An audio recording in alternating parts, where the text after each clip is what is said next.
Hello friends, welcome to Vignasa channel. ఈరోజు గోధుమ పిండి గవ్వలు ఎలా చేసుకోవాలో ఏంటన్నది చూద్దామండి. దీనికి 2 కప్పులు గోధుమ పిండి తీసుకున్నాను. 1/2 కప్పు గోధుమ రవ్వ తీసుకున్నాను. ఉప్మా రవ్వ అంటారు కదండి, సూజీ.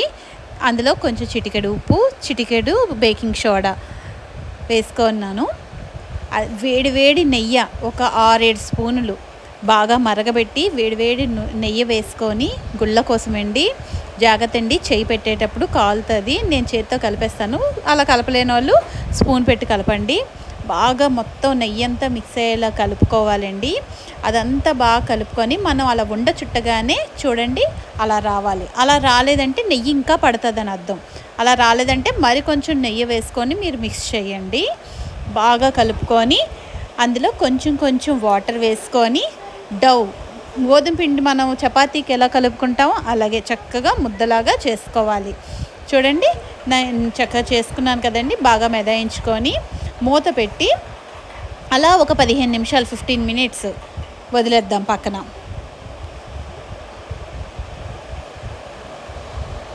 మూత పెట్టి 15 నిమిషాల తర్వాత తీస్తున్నానండి. చూడండి, బాగా నానింది కదండి. ఒక 15 మినిట్స్ తర్వాత మళ్ళీ బాగా కలుపుకొని చిన్న బాల్స్ లాగా పిండి అంతా కూడా చిన్న బాల్స్లా చేసుకుందాము.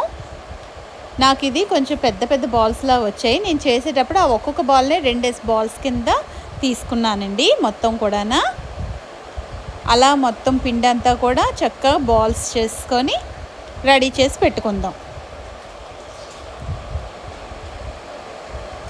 చాలా ఈజీ అండి మనం చేసుకుంటే. బయట కొనుక్కునే కన్నా మన ఇంట్లో చేసుకుంటే చాలా బాగుంటాయి.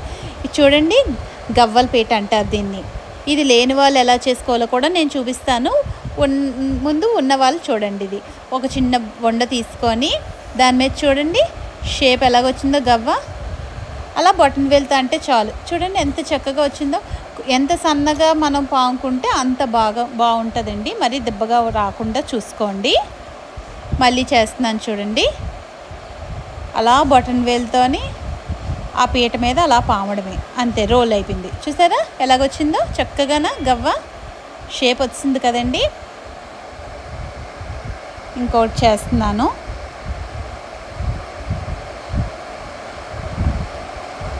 చాలా బాగా వస్తున్నాయి కదండి. చేస్తుంటే మాకు అలాగే అనిపించింది.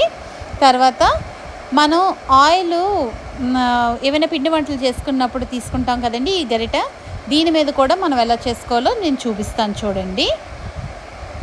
చిన్న ఉండ తీసుకొని ఆ గీతల దగ్గర కరెక్ట్గా మన బటన్ వేలుతోని ప్రెస్ చేసుకొని దాన్ని అలా జాగ్రత్తగా రోల్ చేసేసుకుండవేనండి. చూడండి, గవ్వల పీట లేని వాళ్ళు ఇలా కూడా చక్కగా చేసుకోవచ్చు. ఇలా మొత్తం అన్నీ కూడా మనం చేసేసుకుందాం. మరొకటి చేసి చూపిస్తున్నాను మీకు. అలా నొక్కి చక్కగా రోల్ చేసుకోవాలి. మొత్తం అన్నీ కూడా మేము అలా చేసేసుకున్నామండి.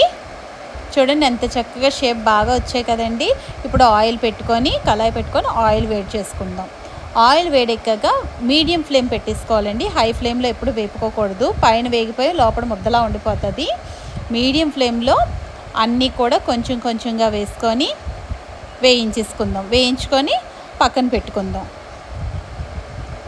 మీడియం ఫ్లేమ్లో కొంచెం ఓపికగా వేగాలండి. ఎర్రగా వేగాలి. ఇవి ఎర్రగా వేగినంత వరకు కొంచెం టైం పడుతుంది. చూడండి, మనం కొంచెం బేకింగ్ సోడా కూడా వేసుకున్నాం కదా. గుళ్ళ ఎలాగొస్తుందో చూసారా.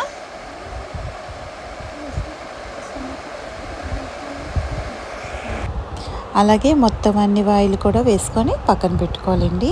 ఈలోగా షుగర్ సిరప్ ఎలా చేసుకోవాలో చూద్దాం. ఒక గిన్నె పెట్టుకొని అందులో సేమ్ మెజర్మెంట్ అండి. 2 కప్స్ షుగరు, 1 కప్ వాటరు వేసుకోవాలండి. వేసుకొని పొయ్యి మీద పెట్టుకొని పాకం పెట్టుకోవాలి. అది కొంచెం చేతికి జిగురు పాకం రావాలండి. చూడండి, నేను చూపిస్తాను మీకు. చూసారా ఎలాగొస్తుందో, సాగుతుంది కదండి.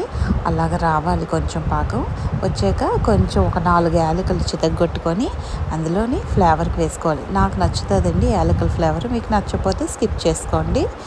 ఇవన్నీ కూడా బాగా పాకం వచ్చింది కదండి. ఇప్పుడు ఇందులో మనం చేసి పక్కన పెట్టుకున్నాం కదా కొన్ని కొన్ని గవ్వల కింద వేసుకొని ఒక ఫ్యూ సెకండ్స్, ఒక 10 సెకండ్స్ 15 సెకండ్స్ ఉంచి అలాగా అన్నీ కూడా మొత్తం అన్నీ కూడా కొన్ని కొన్నిగానే వేసుకొని గిన్నెలోకి షిఫ్ట్ చేసేసుకోవాలి. మొత్తం అన్నీ కూడా చూడండి చేసేసుకున్నాను నేను. ఇది చేసేసుకున్నాక సౌండ్ బాగా వస్తుంది, చూసారా? మీకు తెలుస్తుందండి ఎంత చక్కగా వస్తుందో. దీన్ని విరిపి చూపిస్తాను చూడండి మీకు ఒకటి. చాలా బాగా వచ్చింది కదండి, చాలా బాగా వచ్చిందండి. మీకు కూడా నచ్చే ఉంటాయి కదండి. ఒక్కసారి మీరు కూడా ట్రై చేసి చూడండి, మీకు కూడా నచ్చే ఉంటుంది. నచ్చితే లైక్ చేసి, షేర్ చేసి, సబ్స్క్రైబ్ చేయండి. మర్చిపోకండి. మీరు ట్రై చేసి ఇంట్లో మీకు ఎలాగొచ్చిందో కూడా మీ కామెంట్ బాక్స్లో కూడా నాకు ఒకసారి చెప్పండి. మీరు చెప్తే నాకు తెలుస్తుంది.